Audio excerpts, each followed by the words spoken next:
이상 성경 봉독하실 때에 역대상 28장 1절에서 3절까지 말씀 서현숙 집사님 봉독해 드립니다. 다 같이 일어나셔서 하나님의 말씀을 봉독하시겠습니다.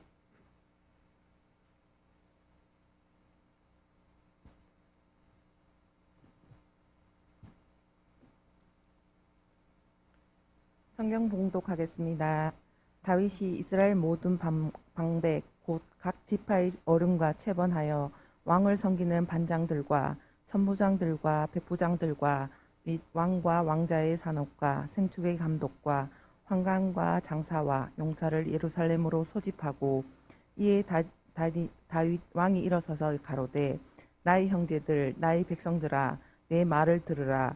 나는 여호와의 언약궤 곧 우리 하나님의 발등상을 봉헌할 전 건축할 마음이 있어서 건축할 재료를 준비하였으나 오직 하나님이 내게 이르시되 너는 군인이라 피를 흘렸으니 내 이름으로 인하여 전을 건축하지 못하리라 하셨느니라. 아멘.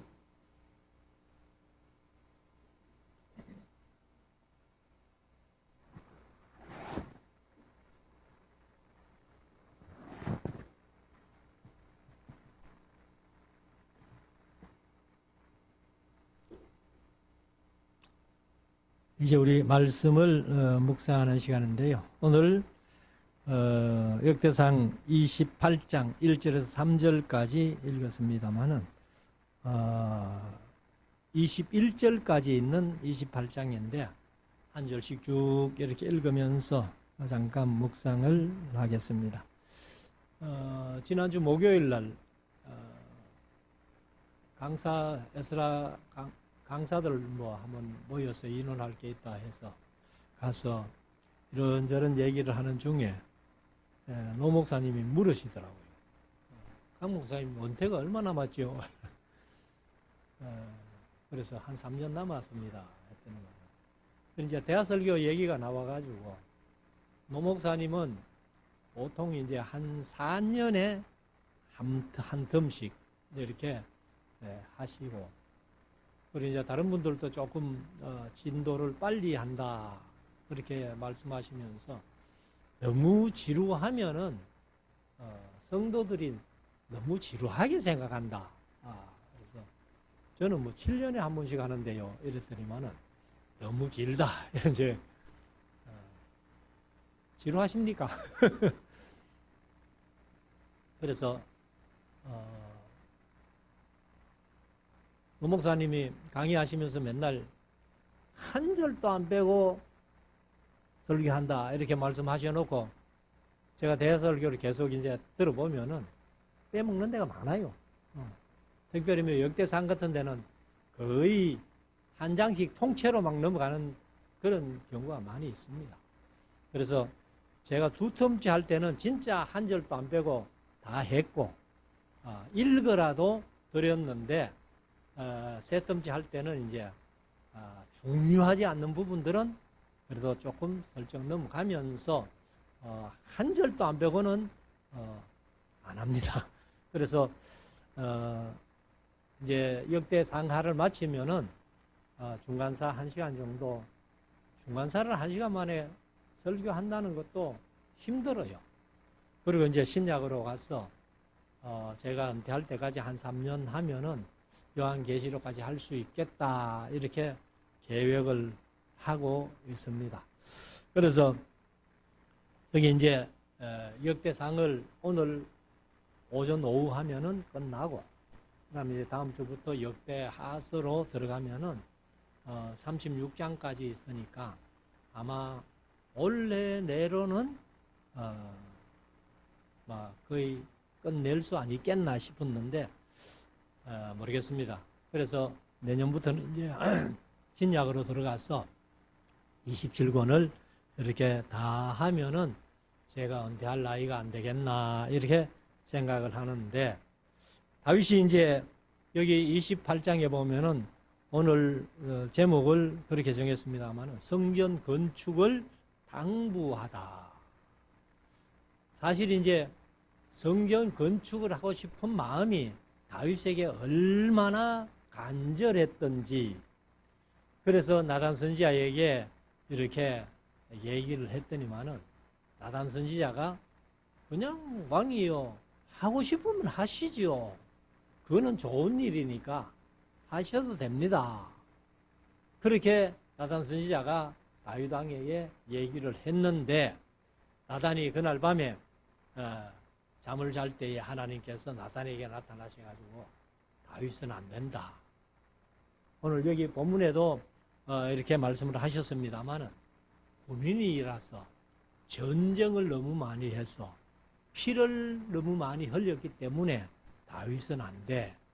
그래서 그 아들 평화의 왕으로 하여금 그렇게 성전을 짓겠다 했을 때에 다윗이 지난 주일에 말씀드린 것처럼 오늘 또 이제 그런 본문이 나옵니다만은 이 성전 준비를 지을 준비를 완벽하게 오히려 더 넘치도록 준비를 했고 그리고 또 설계도도 하나님께서 직접 다윗을 통해 보여주시고 이제 그래서 그려서 솔로몬에게 넘겨주는 건축만 안 했다밖에 없지 다윗이 설계도를 받았고 준비를 다 했으니까 건축한 거나 다름없죠. 그만큼 이제 다윗이 그 성전 건축에 대한 열망이 있었는데 그런데 이제 자기는 짓지를 못하니까 준비를 다 해놓고 이제 이 솔로몬에게 당부를 하고 또 거기 이제 여기 1절에 있는 말씀대로 방백들 각 지파의 어른들 뭐 천부장 백부장 할 것 없이 이 민족의 지도자급에 있는 그런 모든 사람들에게 부탁해서 성전 짓는 것을 이제 당부를 했던 그런 내용인데 1절부터 한번 보십시다. 다윗이 이스라엘 모든 방백 곧 각 지파의 어른과 체번하여 체번한다는 말은 교대하여 그 말이죠.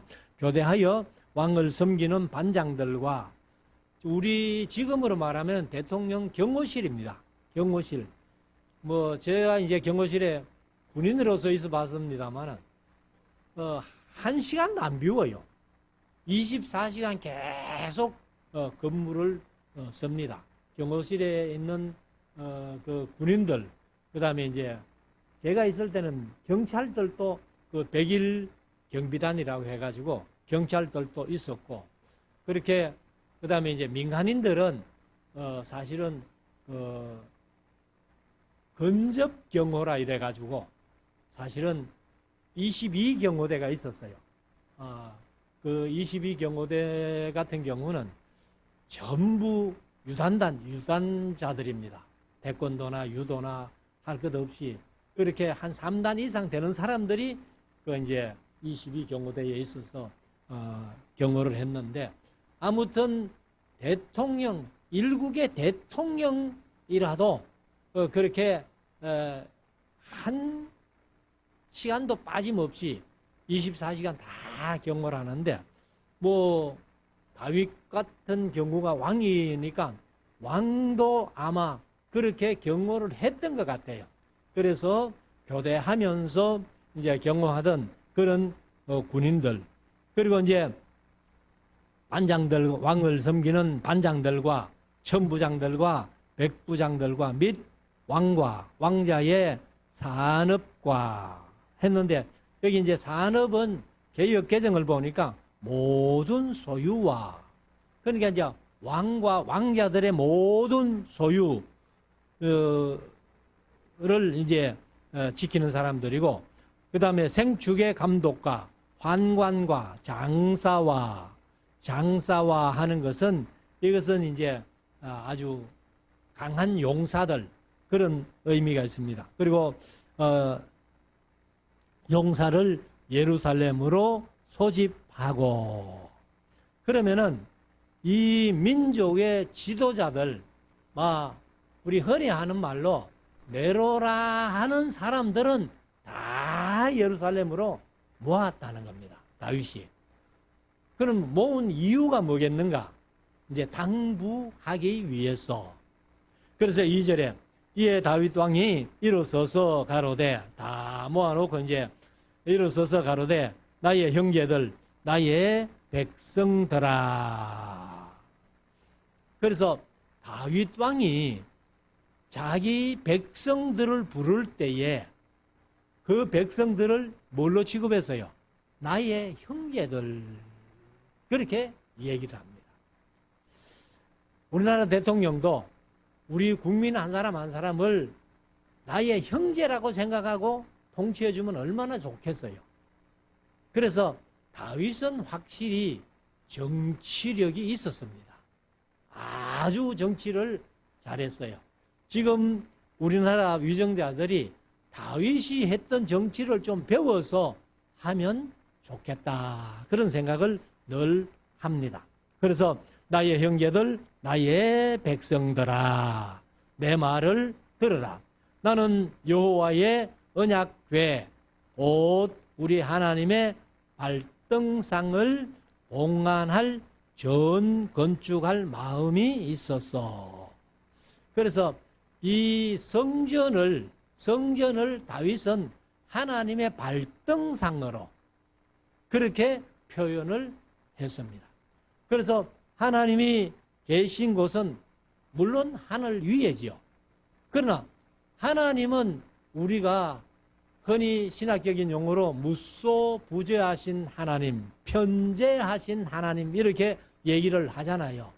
어디든지 아니 계시는 곳이 없으신 하나님.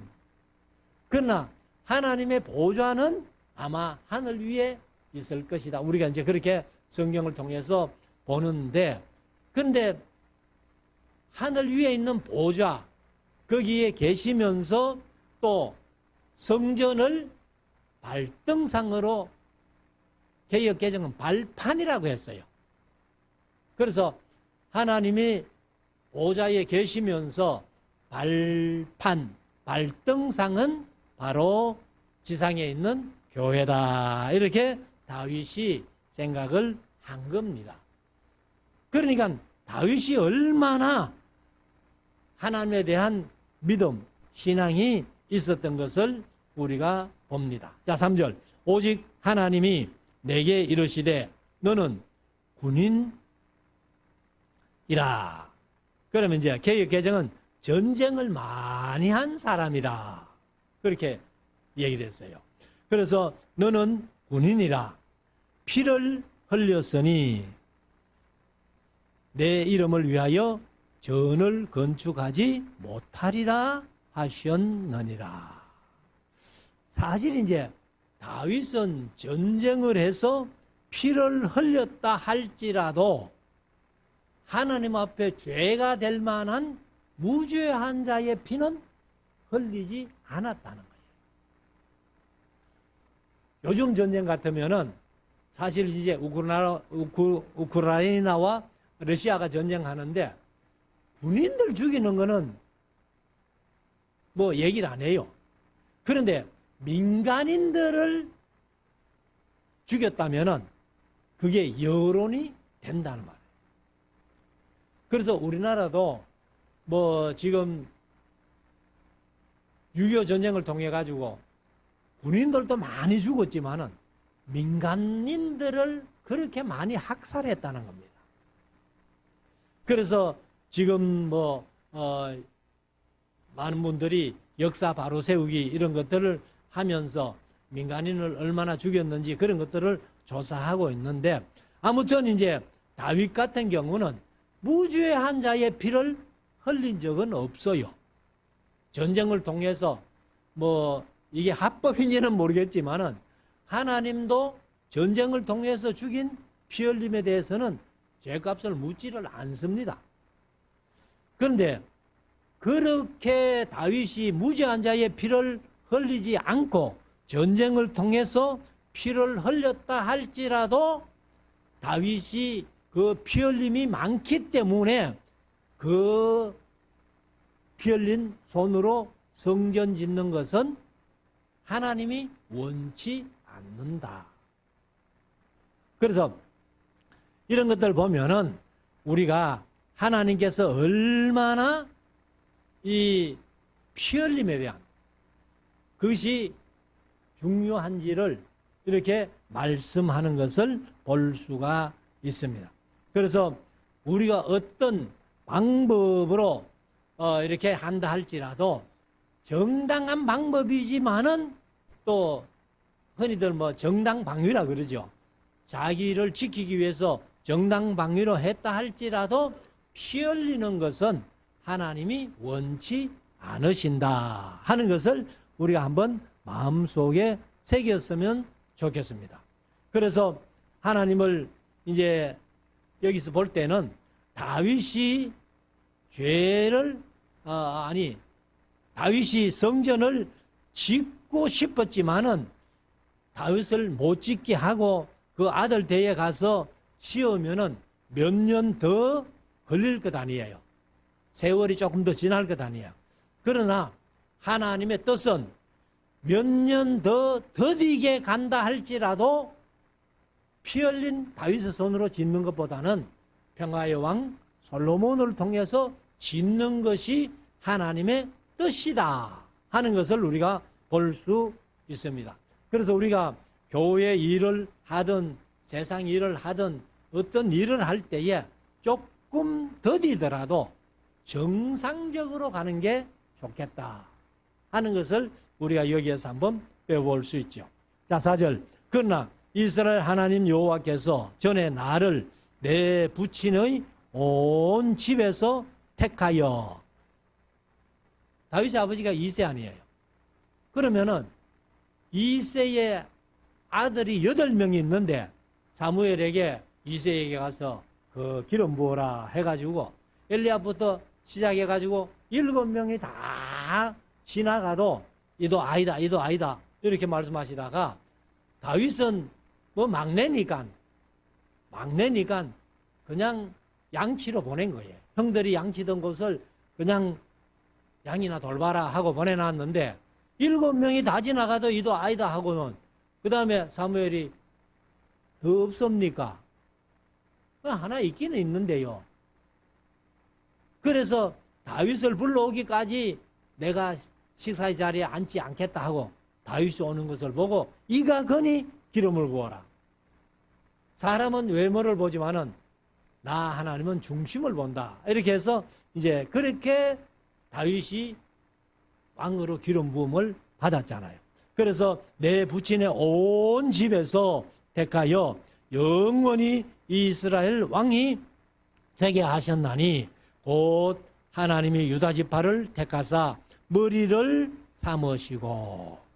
아마 이것은 유다 지파가 영적인 장자권을 얻은 것을 말씀하겠죠. 그리고 유다의 족속에서 개역 개정은 유다의 가문에서 이렇게 했는데 유다의 족속에서 내 부친의 집을 택하시고 내 부친의 아들 중에서 나를 기뻐하사. 다윗의 형제가 8명인데 7명을 다 하나님께서 버리시고 다윗을 택하사 기뻐하사 온 이스라엘의 왕을 삼으셨느니라. 5절. 여호와께서 내게 여러 아들을 주시고.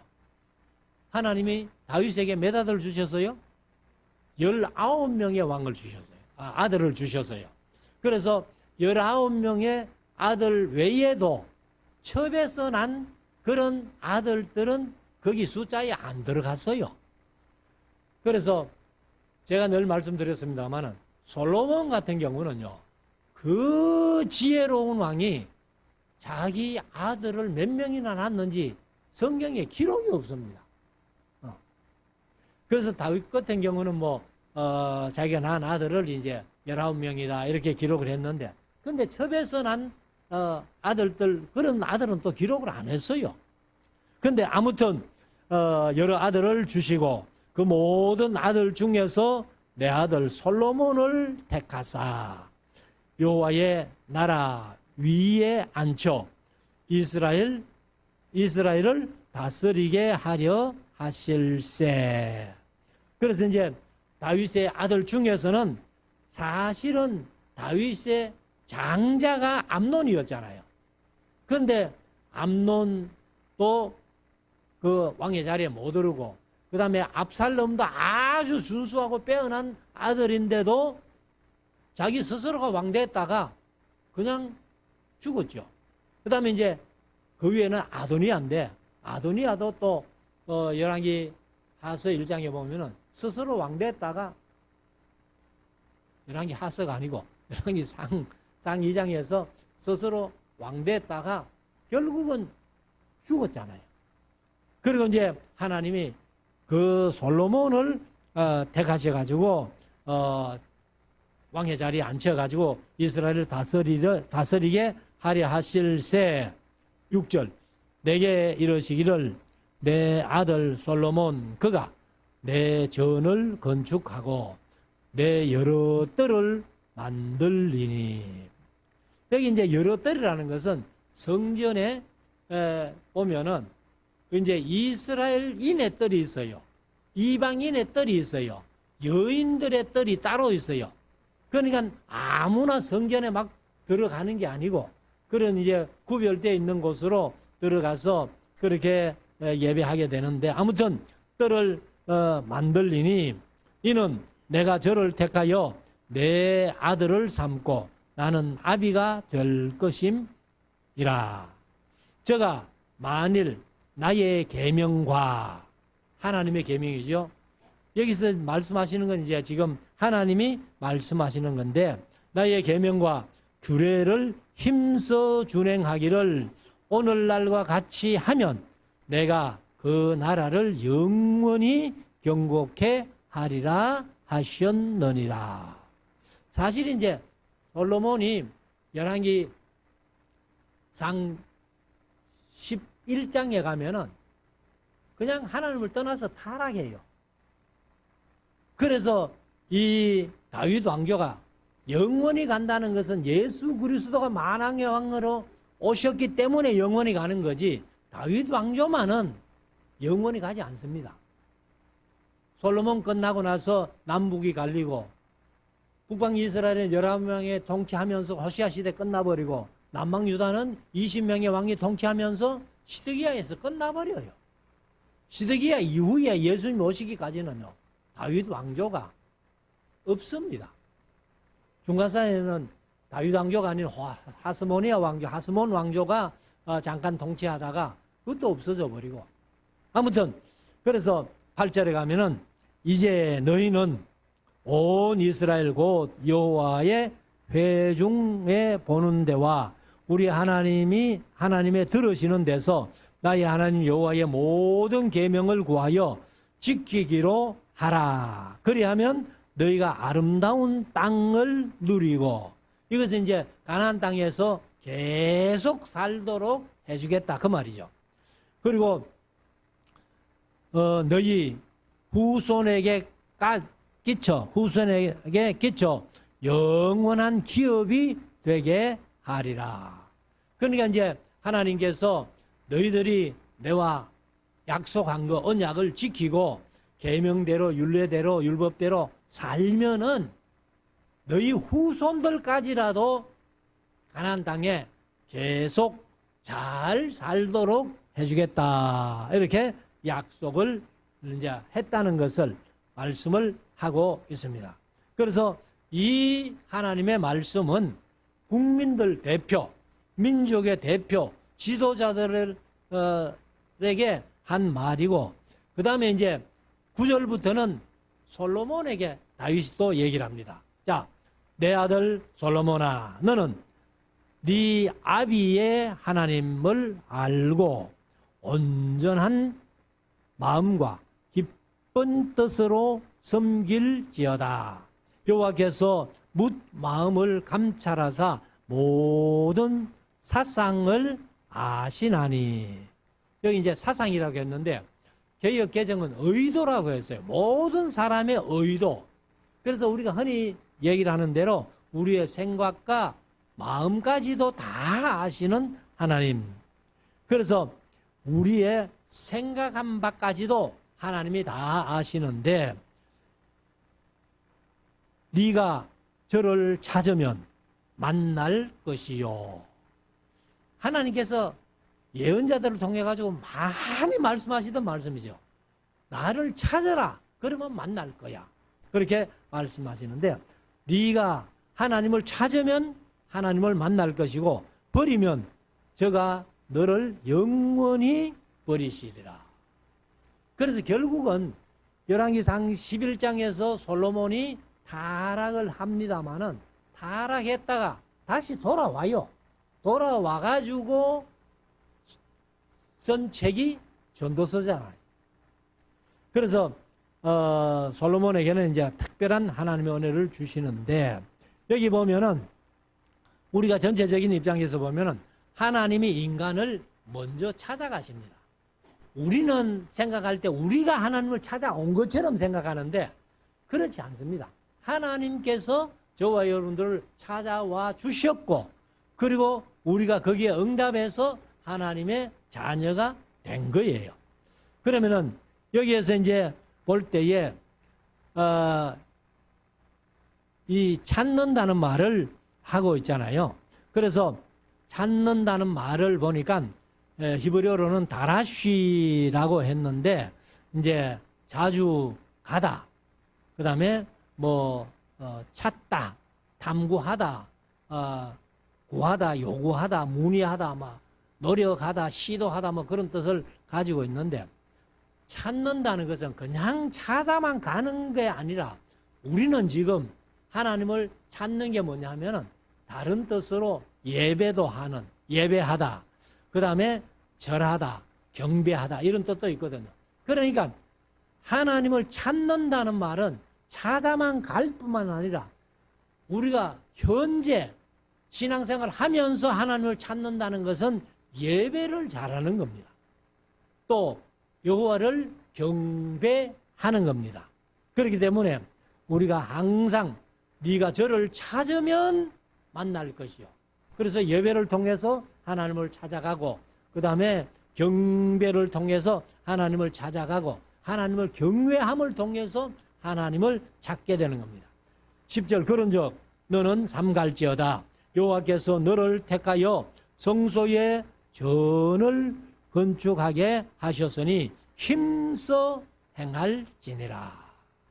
그래서 우리가 구원받고 하는 것은 힘쓸 일이 없죠. 하나님의 은혜로 우리를 구원해 주셨기 때문에 그거는 힘쓴다고 되는 게 아니에요. 그러나 나머지 하나님의 일은요, 힘써 해야 돼요. 구원은 우리에게 은혜로 주셨지만은 나머지 하나님의 일은요, 다 힘을 써야 돼요. 노력을 해야 돼요. 그래서 신앙생활 하는 것은 온 정성을 기울이고 온 마음을 다하고 성품을 다하고 힘을 다하여 힘써야 된다는 것을 우리가 다시 한번 마음속에 새길 수 있기를 원합니다. 11절 다윗이 전에 낭실과 여기 이제 개역개정은 복도라고 그렇게 표현했어요.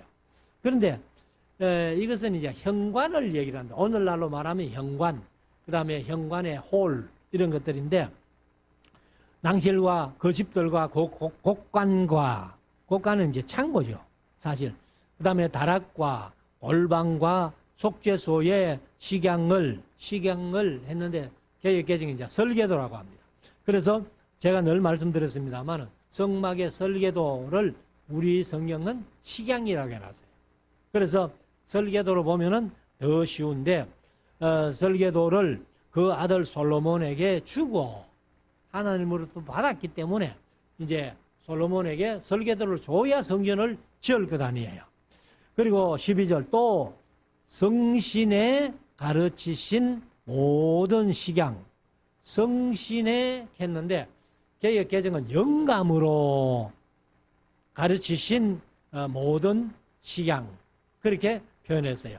그래서 루아흐 하는 말이 사실은 이제 이 숨도 되고 영도 되고 이렇게 영혼도 되고 생명이라는 그런 뜻을 가지고 있습니다. 그래서 아마 여기는 이제 성신을 영감으로 이렇게 개역개정은 번역을 했는데 그래서 모든 식양 곧 여호와의 전의 뜰과 사면의 모든 방과 하나님의 전 곳간과 성물 곳간에 식양을 주고 또 제사장과 레위 사람의 반열과 여호와의 전에 섬기는 모든 일과 섬기는 데서는 여기 이제 우리말로는 번역이 안 됐는데 여호와의 전에 섬기는 데서는 모든 그릇의 식양을 설명하고 그러니까 이제 여호와의 전에서 하나님의 성전에서는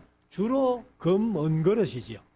이런 것들을 이제 필요에 따라 어떻게 설 것을 다윗이 다 설계도를 받았기 때문에 그대로 이제 솔로몬에게 다 설명을 해줍니다. 14절 또 모든 섬기는 데서는 금, 기명을 만들 금의 중량과 모든 섬기는 데서는 은, 기명을 만들 은의 중량이라는 것은 이제 무게를 정하고 그래서 이런 이제 성물을 만드는 데는 금을 얼마를 넣어서 이렇게 하고 또 이런 것은 은을 얼마를 넣어서 하고 무게까지도 다 다윗이 설명을 해준 겁니다.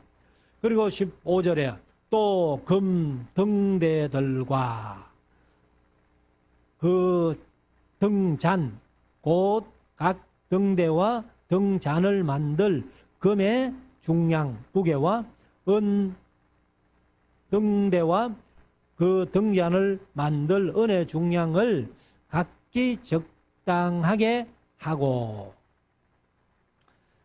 그 다음에 16절 또 진설병에 각 상을 만들어 사실 이제 성전에 들어가면은 오른쪽에 바로 진설병이 있고 왼쪽에 등대가 있었잖아요. 그럼 등대는 이제 7등대인데 이런 기구들을 만드는 것을 다 이렇게 설명을 합니다. 또 16절 진설병에 각 상을 만들 금의 중량을 정하고 상을 만들 은도 그렇게 하고 고기 갈고리와 이제 갈고리가 뭐예요? 요즘으로 말하면은 우리 같으면 젓가락이라고 생각하면 돼요. 그래서 이 갈고리를 이제 고기를 삶아서 건질 때 그냥 못 건지잖아요. 그래서 갈고리를 가지고 이제 이렇게 건져내는 겁니다.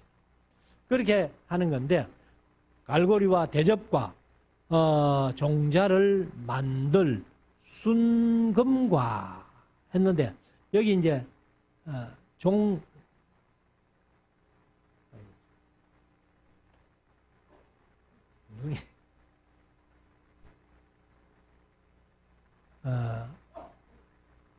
종지지요. 이거는 이제 항아리를 얘기합니다. 항아리. 여기 뜻이 이제 항아리, 병 이런 뜻이에요.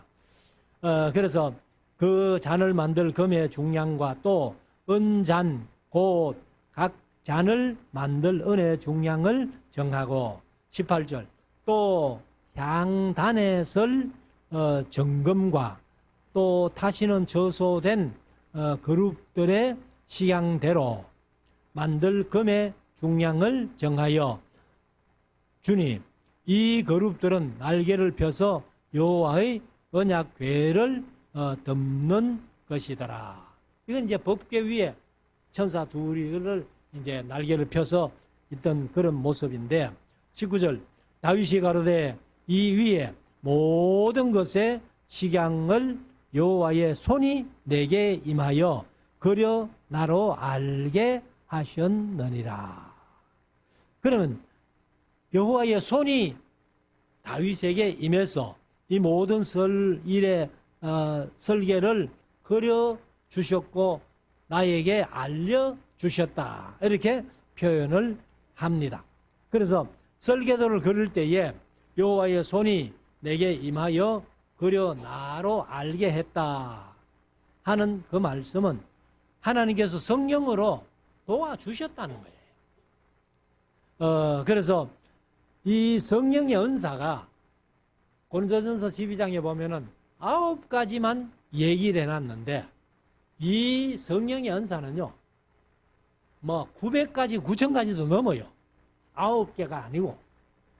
그래서 우리 성도들의 각기 잘하는 그런 모든 것들은 그게 다 은사입니다. 은사. 그래서 똑같이 다 잘하면은 표시가 안 나잖아요.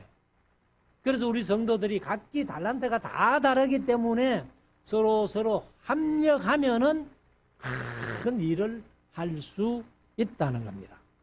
그래서 다윗이 가로되 이 위에 모든 것의 식양을 여호와의 손이 내게 임하여 그려 나로 알게 하셨느니라. 바로 성령의 은사인데 20절 또 그 아들 솔로몬에게 이르되 너는 강하고 담대하게 일을 행하고 두려워 말며 놀라지 말라. 네가 여호와의 전 역사의 모든 일을 마칠 동안에 여호와 하나님 나의 하나님이 너와 함께 하사 네게서 떠나지 아니하시고 너를 버리지 아니하시리라. 네가 여호와의 율법을 율례를 규례를 하나님과 언약하신 대로 지키기만 하면 하나님이 너를 안 떠나셔.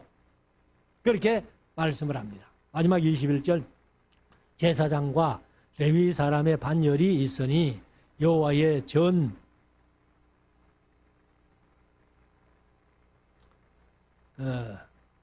여호와의 전의 모든 역사를 도울 것이요 또 모든 공역의 공교한 공장은 이제 기술자지요. 우리로 말하면 이제 장인들입니다. 유능한 기술자라고 개정은 번역했는데 기쁜 마음으로 너와 함께 할 것이요 또 모든 장관과 백성이 온전히 네 명령 아래 있으리라. 그래서 이 다윗이 이스라엘의 그 지도자급 유능한 사람들 다 불러가지고 이렇게 이제 내가 충분히 준비해 놨으니까 솔로몬이 성전 지을 때에 너희들이 합력해서 그렇게 성전을 지어라 하고 이렇게 이제 얘기를 합니다. 그래서 우리가 이런 말씀들을 보면서 저와 여러분들도 하나님의 교회를 섬기고 하나님을 할 일을 할 때에 성령이 함께 하시는 은혜를 우리가 체험하면서 믿음으로 일할 때에는 하나님이 다 기뻐하시고 인정하실 줄로 믿습니다. 저와 여러분들이 세상 살아가는 삶 속에서 하나님 앞에 인정받고 쓰임 받을 수 있도록 우리가 잘 준비해야 되겠다. 그래서 하나님이 가장 원하시는 것은 물론 말씀을 가르치고 전하는 것이지만은 교회를 봉사하는 일에는 잔잔한 일까지라도 이렇게 할 수 있는 그런 은사를 우리에게 주셨다는 것을 마음속에 새기고 그 은사를 10분 활용해서 하나님의 뜻을 아름답게 이루어가는 저와 여러분들이 될 수 있기를 주의 이름으로 축원합니다. 기도드리겠습니다.